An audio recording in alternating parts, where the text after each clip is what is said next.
सभी को good morning.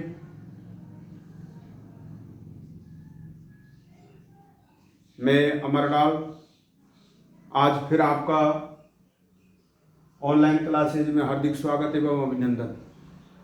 देखो विद्यार्थियों, पिछली कक्षाओं में हमने पढ़ा था एल्डिहाइड, कीटोन और कार्बोक्सिलिक अम्ल के बारे में। तो एल्डिहाइड, कीटोन के नामकरण, उनको बनाने की विधियां और IUPAC नाम और उनके भौतिक और रासायनिक गुणों के बारे में अपन ने पिछली कक्षा में पढ़ चुके थे। और लास्ट में अपन ने पढ़ा था एल्डोल संघनन अभिक्रिया, एल्डोल संघनन अभिक्रिया जिसमें और क्रॉस एल्डोल और एल्डोल। तो उसमें अपन ने पढ़ लिया था कि एल्डोल संघनन जिनमें एल्फा हाइड्रोजन परमाणु उपस्थित होते हैं वो एल्डोल संघनन अभिक्रिया दे रहे थे, ठीक है। जिनमें तनु क्षार के साथ वो अभिक्रिया हो रही थी और उसके बाद 3 हाइड्रोक्सी ब्यूटेनॉल वगैरह उत्पाद बने थे और उनकी हमने क्रिया विधि के बारे में भी पढ़ा था। और उसके बारे में फिर उसके बाद आज हम पढ़ेंगे केनिजारो अभिक्रिया। क्या पढ़ेंगे आज? केनिजारो अभिक्रिया। केनिजारो अभिक्रिया जो अपन ने एल्डोल कंडेंसेशन अभिक्रिया पढ़ी थी, एल्डोल संघनन, उसमें एल्फा हाइड्रोजन परमाणु उपस्थित था और केनिजारो अभिक्रिया में एल्फा हाइड्रोजन परमाणु उपस्थित नहीं होता है। वे ही परमाणु या अणु जो केनिजारो अभिक्रिया देते हैं जिनमें एल्फा हाइड्रोजन परमाणु नहीं होता है। उनकी सांद्र क्षार के साथ अभिक्रिया होगी, सांद्र क्षार के साथ अभिक्रिया करवाई जाएगी जिससे उसकी उपस्थिति में सांद्र क्षार KOH की उपस्थिति में उनको गर्म करते हैं तो उनका स्वयं ऑक्सीकरण और अपचयन होता है एल्डिहाइडों का। और इस प्रकार उनमें एक एल्डिहाइड अणु तो एल्कोहल में बदल जाएगा और दूसरा जो एल्डिहाइड अणु है वो कार्बोक्सिलिक अम्ल के लवण के रूप में प्राप्त होता है। अब अपन देखो ये एल्फा हाइड्रोजन क्या होता है और जिनमें एल्फा हाइड्रोजन नहीं होते हैं वो कौन से होते हैं? जैसे HCHO। एल्फा हाइड्रोजन क्या होता है? सबसे पहली बात कि CHO समूह के जस्ट पास वाला कार्बन होता है एल्फा कार्बन। CHO समूह के जस्ट पास वाला कार्बन कौन सा होगा? Alpha carbon. और उसके बाद वाला कार्बन कौन सा होगा? Beta carbon. और उसके बाद वाला कौन सा होगा? Gamma carbon. ऐसे स्थिति होती है इनकी। अब इनमें क्या होता है, देखो एल्डिहाइड के जस्ट पास वाला जो कार्बन है इसको एल्फा कार्बन कहते हैं और इस एल्फा कार्बन पर जुड़ी हुई हाइड्रोजन ही एल्फा हाइड्रोजन कहलाती है। इस एल्फा कार्बन पर जुड़ी हुई हाइड्रोजन क्या कहलाएगी? Alpha hydrogen. और यहाँ पर एल्फा हाइड्रोजन की संख्या कितनी है? 2। एल्फा हाइड्रोजन की संख्या यहाँ पर कितनी है? 2। अब ये तो बात हुई किसकी? अगर एल्फा हाइड्रोजन है तो वो तो दे रहे थे अपन एल्डोल संघनन अभिक्रिया। अब यहाँ पर अपन केनिजारो की बात करते हैं तो केनिजारो अभिक्रिया में क्या होता है? उनमें एल्फा हाइड्रोजन परमाणु नहीं होता है। अब एल्फा हाइड्रोजन परमाणु नहीं है वो कौन कौन से हैं? जैसे मान लो HCHO। कौन कौन से एल्डिहाइड है जिनमें एल्फा हाइड्रोजन परमाणु नहीं है? जैसे HCHO है, फॉर्मेल्डिहाइड या मेथिनेल भी बोलते हैं इसको। अब इसमें क्या होता है, देखो इस CHO के जस्ट पास वाला कार्बन और उस पर उपस्थित हाइड्रोजन एल्फा हाइड्रोजन होती थी, लेकिन यहाँ पर CHO के पास वाला कार्बन ही नहीं है। कार्बन ही नहीं है तो वहां हाइड्रोजन कहां से आएगी?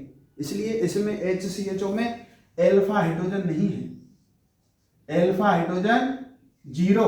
तो ये केनिजारो अभिक्रिया देगा, ये केनिजारो अभिक्रिया देगा।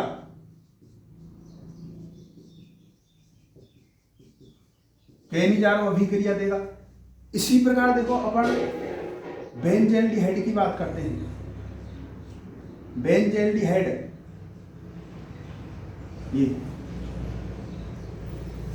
एल्डिहाइड, एल्डिहाइड के जस्ट पास वाला कार्बन ये रहा एल्फा कार्बन।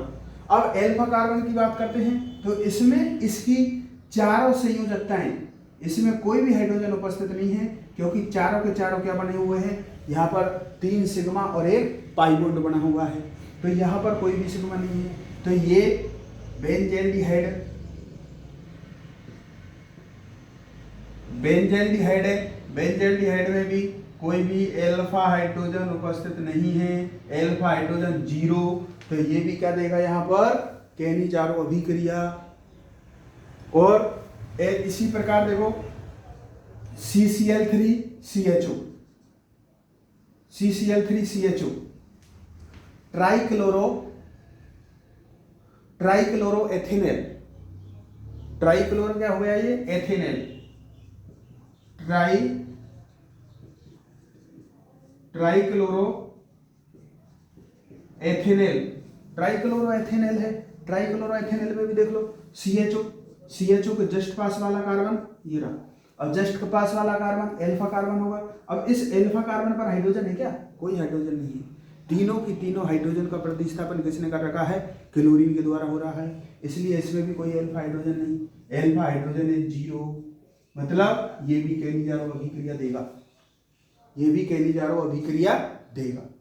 और उसमें क्या पढ़ा था अपन ने एल्डोल संग्रह में, जिनमें एल्फा हाइड्रोजन परमाणु उपस्थित होने चाहिए, जैसे एथेनल, प्रोपेनल, ब्यूटेनल और कीटोन, एसीटोन, कीटोन को एसीटोन, CH3CO CH3, वो सब के सब जिनमें एल्फा हाइड्रोजन उपस्थित था वो तो क्या दे रहे थे वहां पर एल्डोल संघनन या एल्डोल कंडेंसेशन रिएक्शंस, और यहाँ पर जिनमें एल्फा हाइड्रोजन परमाणु उपस्थित नहीं है वो केनिजारो अभिक्रिया देगा। अब ये केनिजारो अभिक्रिया देखो, ऐसे एल्डिहाइड जिनमें, अब केनिजारो अभिक्रिया में यहां पर केनिजारो अभिक्रिया, केनिजारो अभिक्रिया ऐसे एल्डिहाइड जिनमें एल्फा हाइड्रोजन, लिख लो भले इसको, ऐसे एल्डिहाइड जिनमें एल्फा हाइड्रोजन परमाणु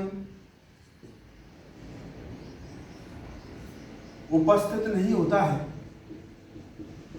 एल्फा हाइड्रोजन परमाणु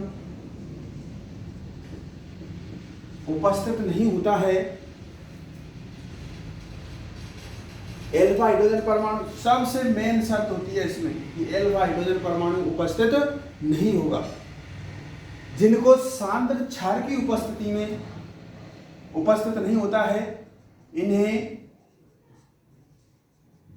सांद्र क्षार की उपस्थिति में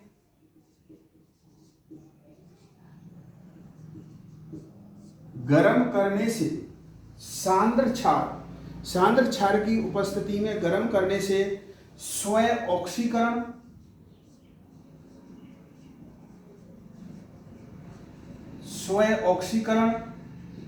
एवं अपचयन, स्वयं ऑक्सीकरण एवं अपचयन अभिक्रियाएं प्रदर्शित करते हैं। बड़े लिख दूं क्या इनको, अभिक्रियाएं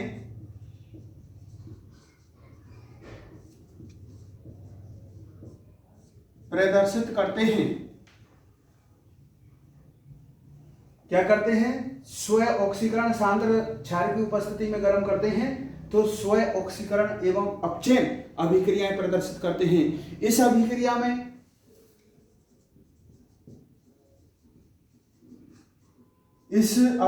में एल्डिहाइड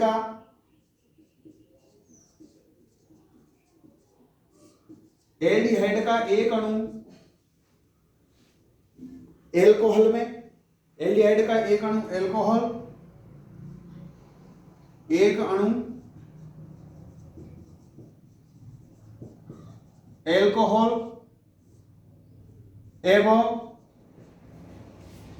दूसरा अणु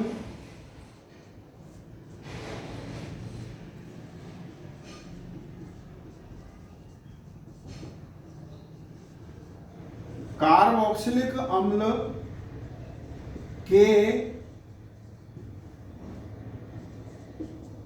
लवण के रूप में, लवण के रूप में प्राप्त होता है।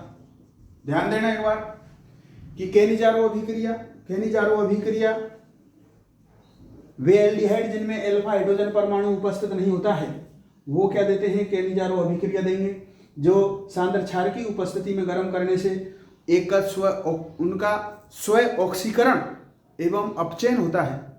स्वयं ऑक्सीकरण एवं स्वयं अपचयन अभिक्रियाएं प्रदर्शित करते हैं। और इस अभिक्रिया में एल्डिहाइड का एक अणु तो एल्कोहल में बदल जाएगा और दूसरा कार्बोक्सिलिक अम्ल के लवण के रूप में हमको प्राप्त होते हैं। तो इसी प्रकार की अभिक्रियाएं क्या कहलाती है, ये केनिजारो अभिक्रिया। अब केनिजारो अभिक्रिया देख लो, मैं केनिजारो अभिक्रिया यहां पर लिख रहा हूं। HCHO फॉर्मेल्डिहाइड, COH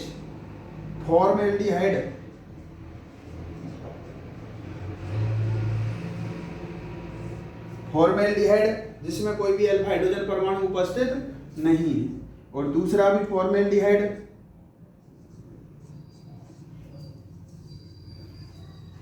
सांद्र KOH की उपस्थिति में, सांद्र KOH पोटेशियम हाइड्रोक्साइड क्षार है, सांद्र KOH की उपस्थिति में जब गर्म करते हैं इसको तो एक एल्डिहाइड अणु तो किस में बदल जाएगा, एल्कोहल में, और दूसरा एल्डिहाइड अणु किसमें, कार्बोक्सिलिक अम्ल के लवण के रूप में बदल जाएगा या प्राप्त होता है। ये भी फॉर्मेल्डिहाइड, ये भी फॉर्मेल्डिहाइड। तो CHOH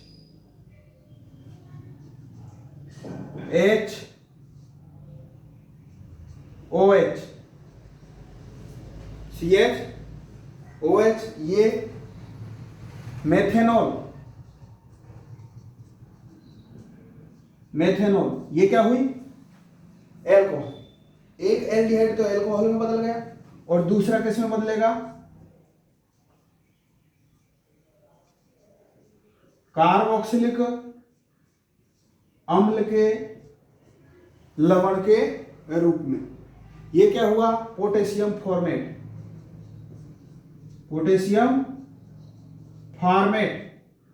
HCOO। तो ये हुई केनिजारो अभिक्रिया। एल्डिहाइड, ये भी फॉर्मेल्डिहाइड,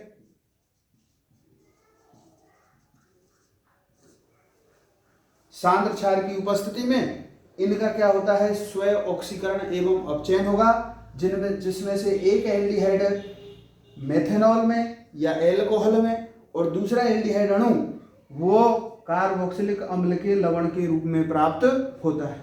तो ये है केनिजारो अभिक्रिया। अब दूसरी बात करते हैं, इसी प्रकार एग्जाम्पल देख लो इसका।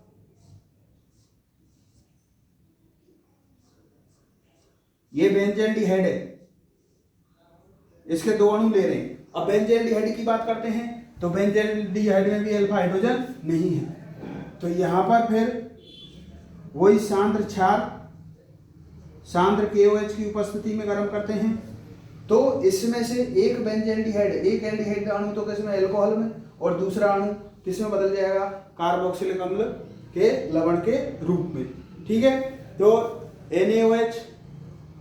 NaOH भी ले लो, कोई सा भी ले लो, लेकिन सांद्र क्षार आएगा NaOH या KOH। ये ले लो, यहाँ NaOH ले लिया अपन ने। सांद्र NaOH की उपस्थिति में गर्म करते हैं तो बेंजिल अल्कोहल प्राप्त होता है, CH2OH। एक एल्डिहाइड तो किसमें बदल गया, एल्कोहल में। ये बेंजिल अल्कोहल,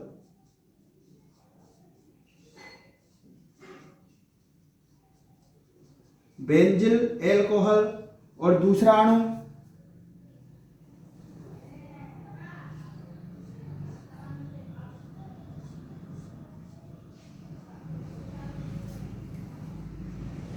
सांद्र की उपस्थिति में करवाई तो बेंजिल अल्कोहल, और दूसरा अणु सोडियम बेंजोएट COONE, ये कार्बोक्सिलिक अम्ल के लवण है ना, सोडियम लवण हो गया ये।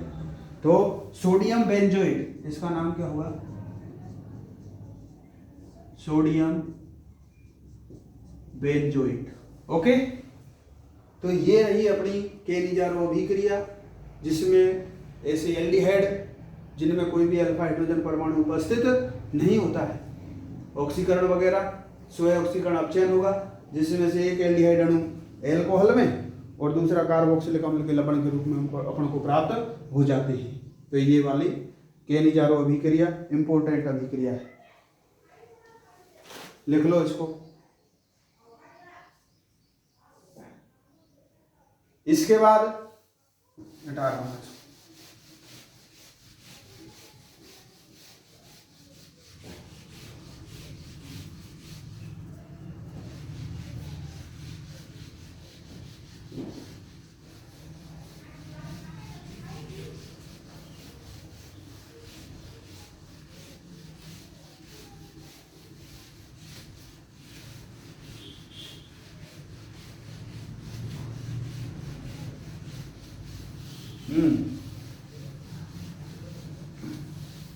अब केनिजारो अभिक्रिया की अपन क्रिया विधि देखते हैं। केनिजारो अभिक्रिया किस प्रकार से संपन्न होती है? तो क्रिया विधि में देखो, केनिजारो अभिक्रिया की क्रिया विधि, mechanism, reaction mechanism of Cannizzaro reaction. तो यहां पर देखो एल्डिहाइड का अणु सर्वप्रथम एल्डिहाइड पर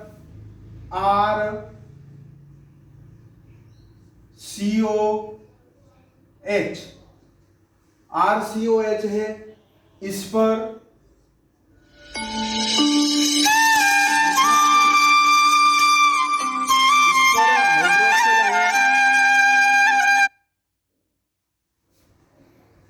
तो सबसे पहले इस पर एल्डिहाइड के कार्बोनिल कार्बन पर ये हाइड्रोक्सिल समूह क्या करता है? आक्रमण, जिसके कारण ये इस बंध के इलेक्ट्रॉन कहां पर शिफ्ट हो जाएंगे? ऑक्सीजन की तरफ, ऑक्सीजन की तरफ शिफ्ट हो जाते हैं।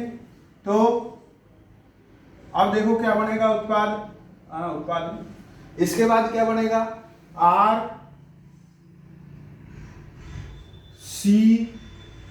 RCO माइनस H और OH,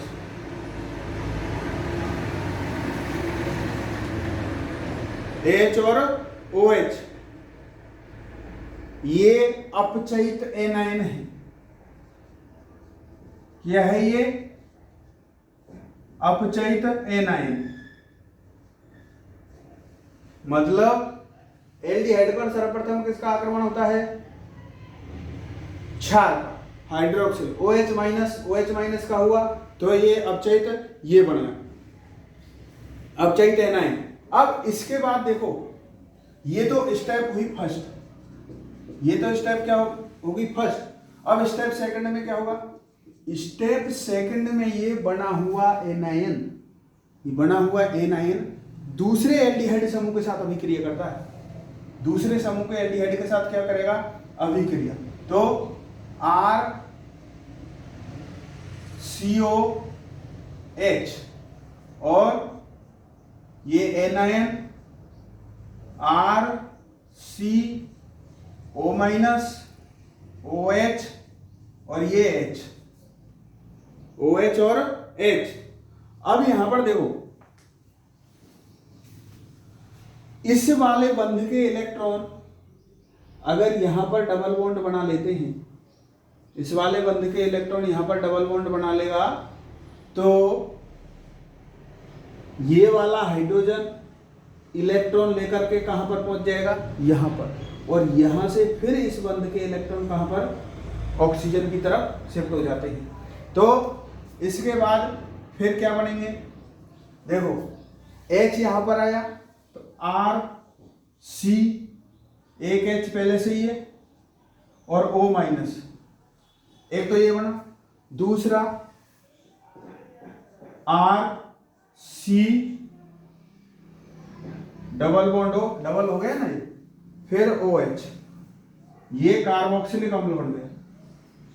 ये क्या बना? कार्बोक्सिलिक अम्ल। और ये एल्कोक्साइड, ये क्या बनेगा? एल्कोक्साइड।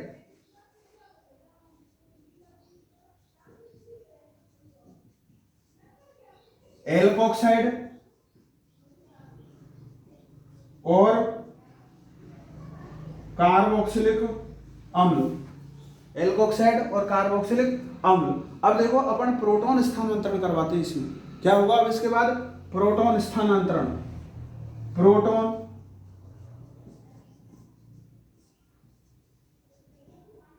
स्थानांतरण। प्रोटॉन स्थानांतरण कैसे होगा?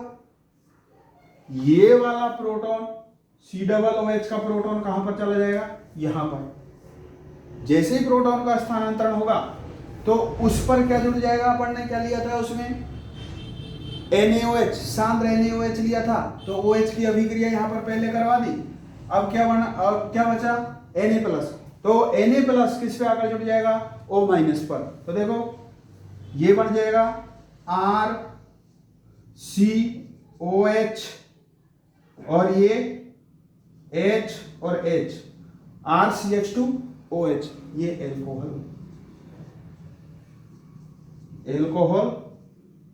और दूसरा अणु क्या बनेगा? ये Na+ भी लिख दो, तो O- और ये Na,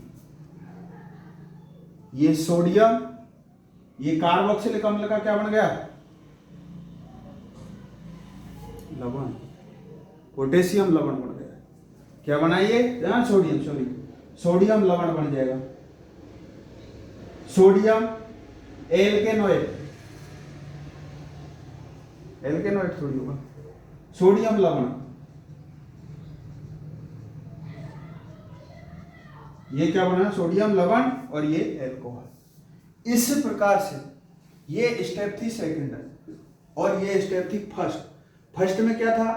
सबसे मेन इंपॉर्टेंट है क्रिया विधि। अगर आपको क्रिया विधि आती है तो आप उत्पाद को आराम से बना सकते हैं। और कैसे बना, कैसे नहीं बना, इसका पता अपन को कैसे लगेगा? क्रिया विधि से ही। ठीक है, तो यहाँ पर प्रथम में एल्डिहाइड, एल्डिहाइड पर क्षार का आक्रमण होगा, क्षार के आक्रमण से एनायन बनेगा और एनायन प्रथम स्टेप। और सेकंड स्टेप में क्या होगा? ये एनायन और दूसरा जो एल्डिहाइड अणु है उसके साथ अभिक्रिया कराई। इसके बाद एक एल्कोक्साइड, एक कार्बोक्सिलिक अम्ल, फिर प्रोटॉन स्थानांतरण करवा दिया। प्रोटॉन स्थानांतरण करके ये इधर एल्कोहल बन जाएगा और दूसरे में क्या, ये क्या बन जाएगा? सोडियम का लवण, सोडियम एल्कोक्साइड, सोडियम बेंजो। ठीक है, तो सोडियम लवण बन गया। सोडियम एथेनोएट, सोडियम एल्केनोएट, कुछ भी बोल दो इसको। ठीक है, तो ये तो बात हुई अपनी केनिजारो अभिक्रिया।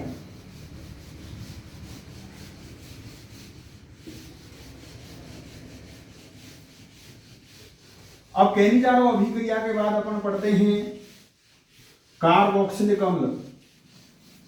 ये एल्डिहाइड और कीटोन यहां पर, हाँ एक बार और देख लो। ये तो हुई केनिजारो अभिक्रिया। अब क्रॉस केनिजारो अभिक्रिया क्या होती है? केनिजारो अभिक्रिया में तो क्या किया था अपन ने? एल्डिहाइड के समान एल्डिहाइड को साथ अभिक्रिया करवाई थी, तो वो क्या उत्पाद बना था? अगर मान लो अभिक्रिया विभिन्न विभिन्न या डिफरेंट टाइप के एल्डिहाइडों के साथ करवाई जाती है जिनमें अल्फा हाइड्रोजन परमाणु नहीं होता है, तो उस प्रकार की अभिक्रिया क्या कहलाएगी? क्रॉस केनिजारो अभिक्रिया। क्या कहलाएगी वो? क्रॉस केनिजारो अभिक्रिया। जैसे C6H5CHO प्लस HCHO, C6H5CHO, ये बेंजल्डिहाइड, बेंजल्डिहाइड और ये फॉर्मेल्डिहाइड,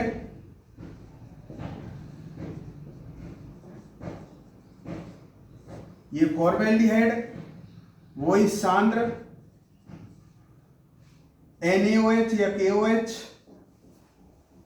तो एक तो किस में बदल जाएगा, एल्कोहल में, और एक किस में बदल जाएगा, कार्बोक्सिलिक अम्ल के लवण के रूप में। तो C6H5CH2OH, C6H5CH2OH ये है बेंजिल एल्कोहल। ये क्या है, बेंजिल एल्कोहल बन गया। और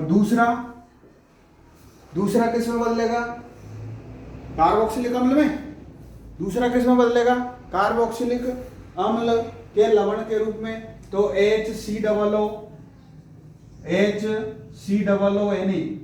ये सोडियम फॉर्मेट, सोडियम फॉर्मेट। तो ये हुई क्रॉस कैनिजारो। क्रॉस कैनिजारो का मतलब दोनों एल्डिहाइड डिफरेंट प्रकार के होते हैं, तो वो क्रॉस कैनिजारो अभिक्रिया कहलाती है। और इनमें भी एल्फा हाइड्रोजन परमाणु नहीं होता है, और जो क्रिया विधि होगी सेम कैनिजारो अभिक्रिया की तरह होगी। इसमें OH माइनस पहले तो इसके साथ ये क्षार CO के साथ आएगा तो anion बढ़ जाएगा, बना हुआ anion दूसरे जो एल्डिहाइड है उसके साथ अभिक्रिया करेगा। इसी प्रकार एल्कोहल और सोडियम फॉर्मेट, उनका निर्माण हो जाएगा। ठीक है, ये तो हुआ एल्डिहाइड और कीटोन के बारे में। अब एल्डिहाइड और कीटोन इनके उपयोग देख लो। उपयोग की बात करते हैं इनमें, तो देखो सबसे मेन फॉर्मेल्डिहाइड उपयोग किसके, एल्डिहाइड और कीटोन के उपयोग।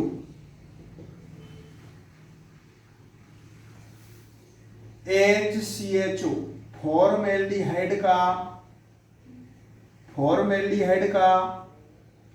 40% जलीय विलयन, 40%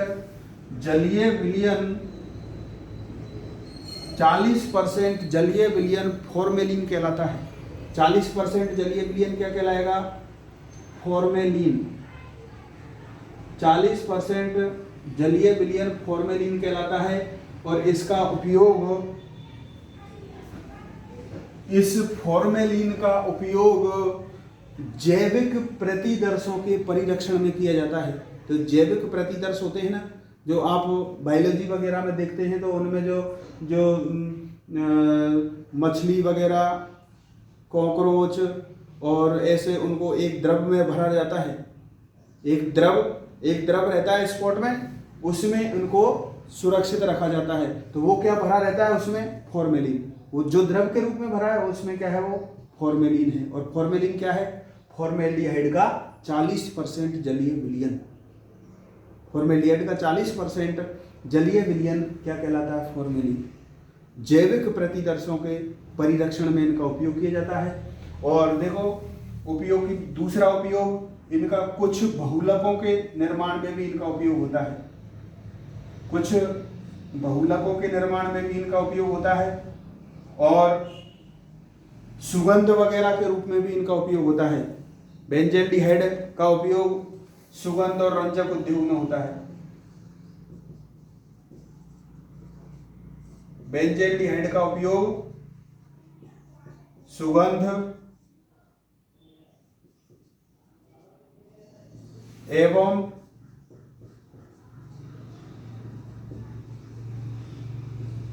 रंजक उद्योग में किया जाता है। तो ये तो बात हुई इनकी, इसकी एल्डिहाइड और कीटोन। ठीक है, तो अब हम इसके बाद पढ़ेंगे कार्बोक्सिलिक अम्ल। एल्डिहाइड, कीटोन और कार्बोक्सिलिक अम्ल जो चैप्टर चल रहा था, उसमें से एल्डिहाइड और कीटोन खत्म। अब अपन लास्ट इसका है कार्बोक्सिलिक अम्ल।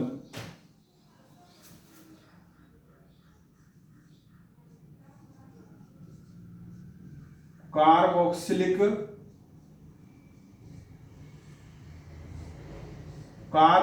अम्ल,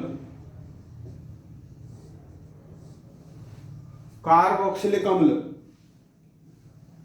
ऐसे कार्बनिक यौगिक जिसमें COOH क्रियात्मक समूह होता है।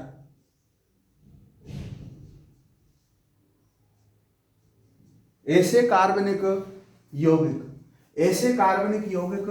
जिनमें COOH, ऐसे कार्बनिक यौगिक जिसमें COOH प्रक्रियात्मक समूह होता है वो कार्बोक्सिलिक अम्ल कहलाते हैं। कार्बोक्सिलिक समूह में देखो इसमें CO और OH, एक तो हाइड्रोक्सिल समूह होता है,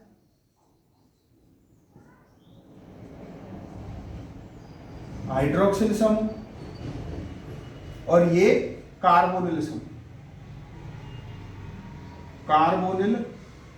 समूह, दोनों मिलकर के क्या बनाते हैं? ये कार्बोक्सिलिक अम्ल।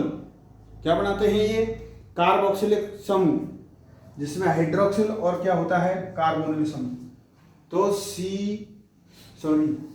OH है, ये एल्डिहाइड मतलब COOH, ऐसे कार्बनिक यौगिक जिसमें COOH, इसको ऐसे भी लिखते हैं डायरेक्ट,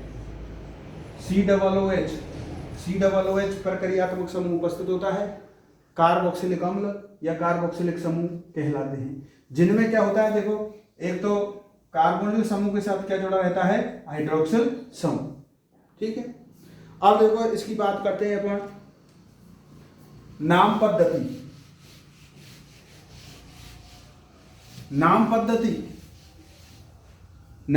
की बात करते हैं। तो उदाहरण, नाम पद्धति लिख लो।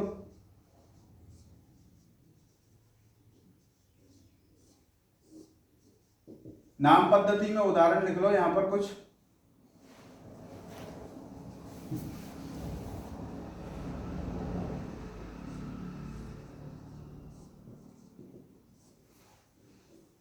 उदाहरण है HCOOH,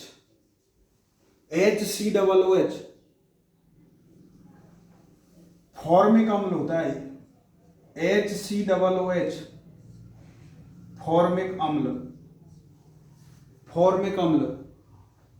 फॉर्मिक अम्ल लैटिन भाषा के फॉर्मिका से बना है। ये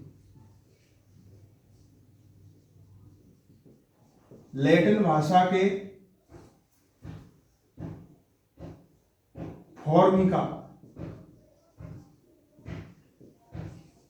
फॉर्मिका से बना है, जिसका अर्थ होता है लाल चींटी।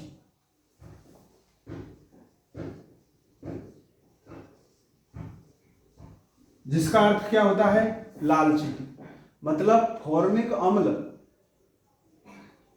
अम्ल लैटिन भाषा के किससे बना है? फॉर्मिका से, और जिसका अर्थ क्या होता है? लाल चींटी। जब लाल चींटी काटती है ना तो वहां पर लाल लाल हो जाता है, लाल सा हो जाता है। तो वो किसके कारण होता है? फॉर्मिका के कारण होता है। फॉर्मिक अम्ल होता है उसमें क्या होता है? फॉर्मिक अम्ल। तो फॉर्मिक अम्ल के कारण उसमें जलन और खुजली चलती है। और ये फॉर्मिक अम्ल कहाँ से प्राप्त होता है? लाल चींटी के द्वारा इसको प्राप्त किया जाता है। ऐसे ही दूसरा है एसिटिक अम्ल, CH3COOH, ये है एसिटिक अम्ल। CH3COOH क्या है? एसिटिक अम्ल, एथेनोइक अम्ल भी बोलते हैं इसको। कार्बोक्सिलिक अम्ल है। कार्बोक्सिलिक अम्ल में जो अंग्रेजी के जो शब्द होते हैं उनके लास्ट में ओइक एसिड लगाते हैं। ओइक एसिड, एक कार्बन है मेथेनोइक अम्ल, 2 है एथेनोइक अम्ल, 3 है तो प्रोपेनोइक, मतलब ओइक अम्ल जोड़ते हैं लास्ट में। IUPAC नाम की बात कर रहा हूँ। इसमें कितने कार्बन है? 2, 1, 2, एथेनोइक अम्ल हो जाएगा। ये कार्बन की संख्या 1 है, मेथेनोइक अम्ल हो जाएगा। ठीक है, तो ये एसिटिक अम्ल है। ये एसिटिक अम्ल लैटिन भाषा के एसिटम से बना है। ये लैटिन भाषा के किससे बना है? एसिटम। और एसिटम का अर्थ होता है सिरका। एसीटिक अम्ल, एसीटिक का एसीटम का अर्थ क्या है? सिरका। यह है सिरके से प्राप्त किया जाता है। कौन सा? एसीटिक अम्ल।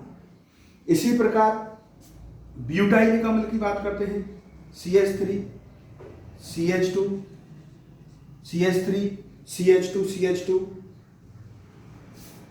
मतलब कार्बन की संख्या कितनी होगी यहाँ पर? 4। वैसे ब्यूटेनोइक अम्ल है इसका नाम, IUPAC नाम लिखते हैं ना, तो इसका ब्यूटेनोइक अम्ल है 1 2 3 4, लेकिन इसका सामान्य नाम क्या हुआ?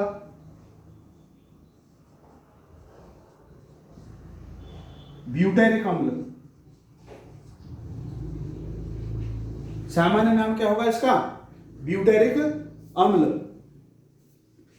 ये ब्यूटेरिक अम्ल ब्यूटीरम से बना है। लैटिन भाषा के किससे बना है ये? ब्यूटीरम। और ब्यूटीरम का अर्थ होता है विकृत गंधी मक्खन। विकृत गंधी मक्खन। जो विकृत गंधी मक्खन होता है वो, उसमें कौन सा अम्ल होता है? ब्यूटेरिक अम्ल होता है। जो किससे बना है? लैटिन भाषा के ब्यूटीरम से बना है, जिस जो विकृत गंधी मक्खन से प्राप्त किया जाता है। तो ये कुछ इनके, ये तो संरचना है, ये इनके सामान्य नाम है, और वो प्राप्ति के स्रोत है जिनसे ये प्राप्त किया जाता है। ठीक है, ये लिख लो। अब इसके बाद पढ़ेंगे इनके IUPAC नाम। हो गया?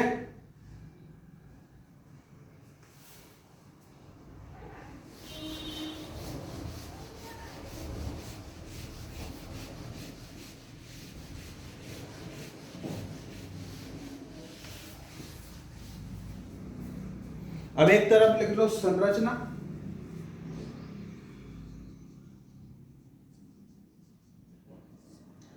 संरचना,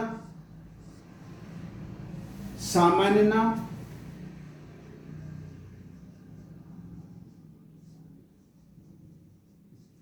और IUPAC नाम। IUPAC नाम international union of pure and applied chemistry.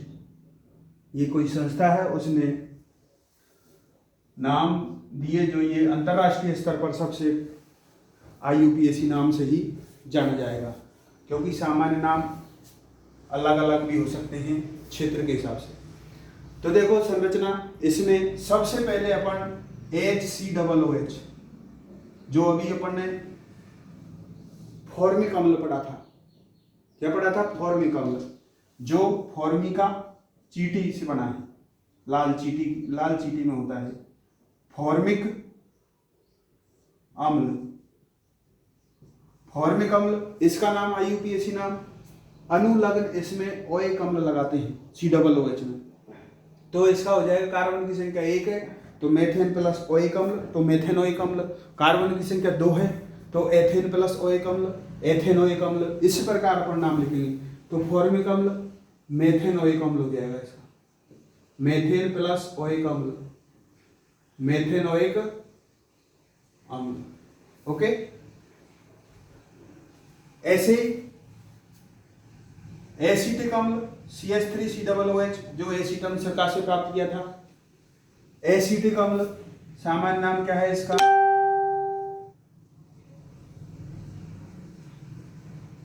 Acetic अम्ल।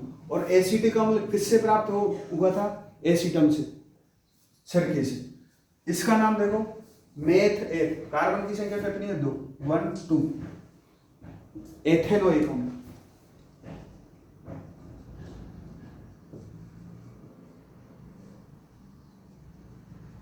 एथेनोइक अम्ल।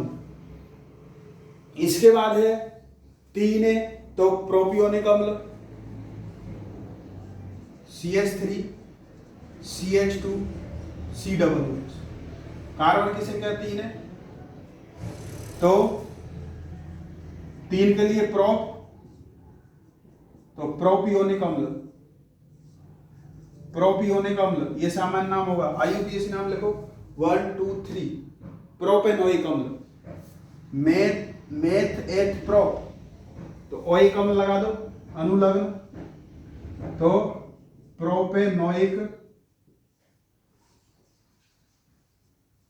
प्रोपेनोइक अम्ल। इसके बाद 4 कार्बन,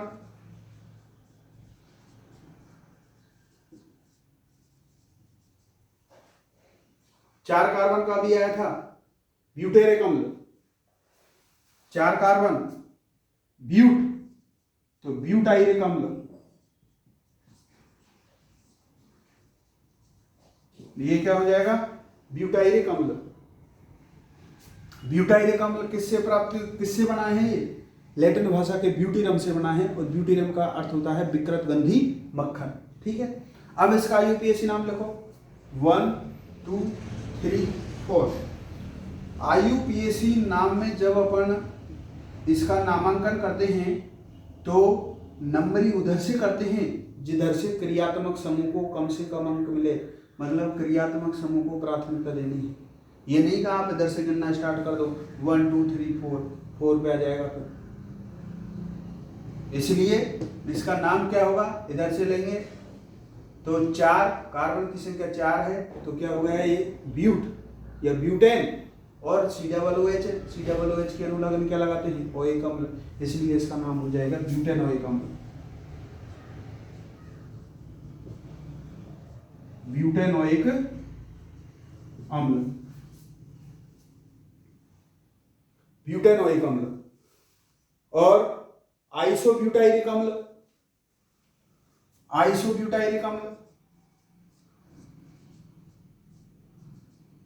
कर दो इसको, ये आइसोब्यूटाइरिक अम्ल हुआ। आइसोब्यूटाइरिक अम्ल क्योंकि कार्बन की संख्या 4 तो इसमें भी थी, और ये N था क्योंकि नॉर्मल श्रृंखला थी, सीधी श्रृंखला थी, और इसमें क्या हो गया? इसमें ब्रांचिंग हो गई, इसलिए आइसो समूह है। कौन सा है ये? आइसो, तो इसलिए हो जाएगा आइसोब्यूटाइरिक अम्ल।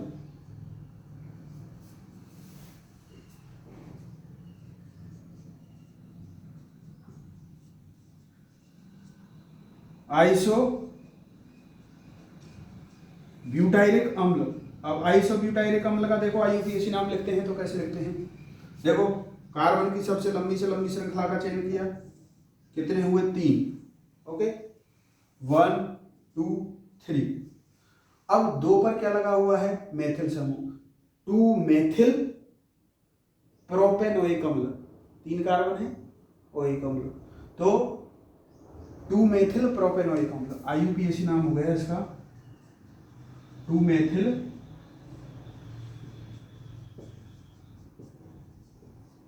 प्रोपेनोइक अम्ल।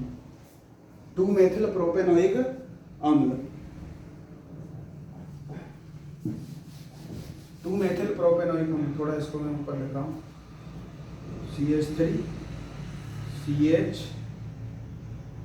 CH3 और COOH। ठीक है, अब इसके बाद देखो COOH।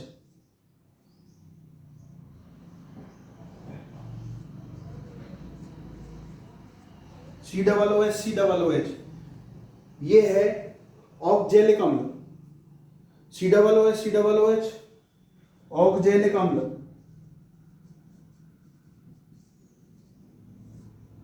ऑक्जेलिक अम्ल COOH का नाम क्या होगा? ऑक्जेलिक अम्ल। और इसका IUPAC नाम क्या होगा? एथेन डाइओइक अम्ल। एथेन डाइओइक अम्ल, क्योंकि कार्बन की संख्या कितनी है? 2। कार्बन की संख्या कितनी है? 2, और 2 ही क्या है? COOH समूह। 2 ही क्या है यहाँ पर? COOH। तो एथेन 2 COOH है, तो 2 ओइक अम्ल, तो डाइओइक हो जाएगा। क्या हो जाएगा? डाइओइक। तो एथेन डाइओइक अम्ल, एथेन डाइओइक अम्ल। ठीक है, एथेन डाइओइक अम्ल। इसके बाद ऑक्जेलिक अम्ल हो गया। ऑक्जेलिक अम्ल के बाद COOH CH2 COOH CH2 COOH, इसका नाम है मेलोनिक अम्ल।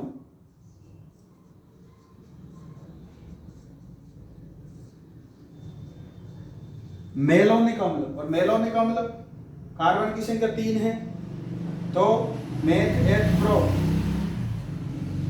तो प्रोपेन डाइओइक अम्ल, इसका यूपीएसी नाम क्या हो जाएगा? प्रोपेन डाइओइक अम्ल। और अगर मान लो CH2, अब चार कार्बन की बात करते हैं, COOH CH2 2 COOH, ये हो जाएगा सक्सीनिक अम्ल। ये इसका क्या नाम है? सक्सीनिक अम्ल।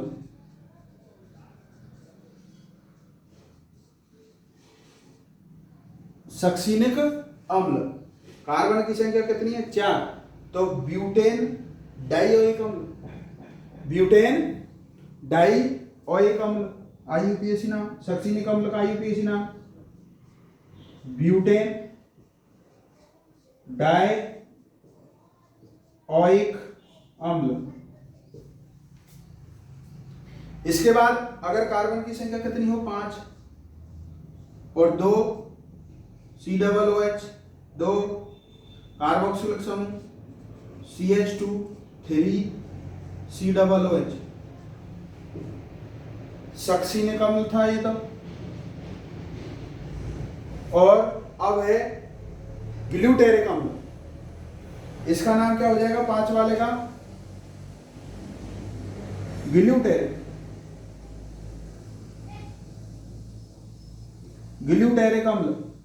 और ग्लूटेरिक अम्ल का आईयूपीएसी नाम, और कार्बन की संख्या कितनी है? 5, पेंटेन डाइओइक अम्ल, पेंटेन डाइओइक अम्ल।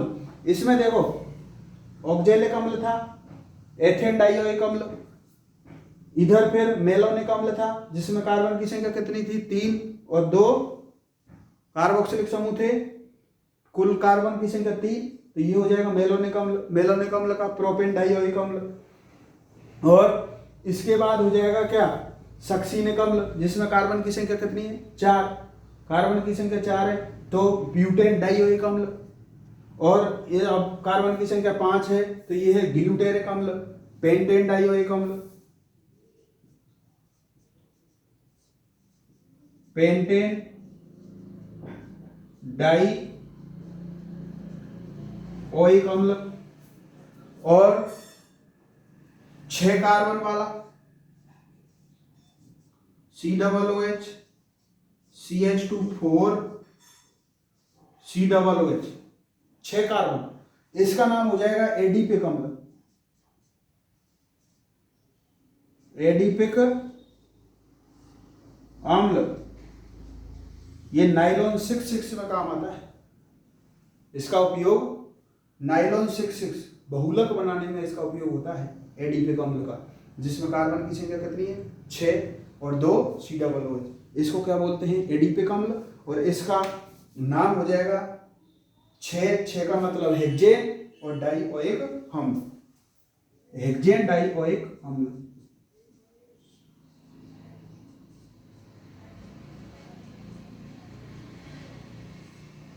हेक्सेन डाइओइक अम्ल, ये इसका नाम हो जाए। इसी प्रकार अपन देखो कार्बोक्सिलिक अम्ल क्या होते हैं।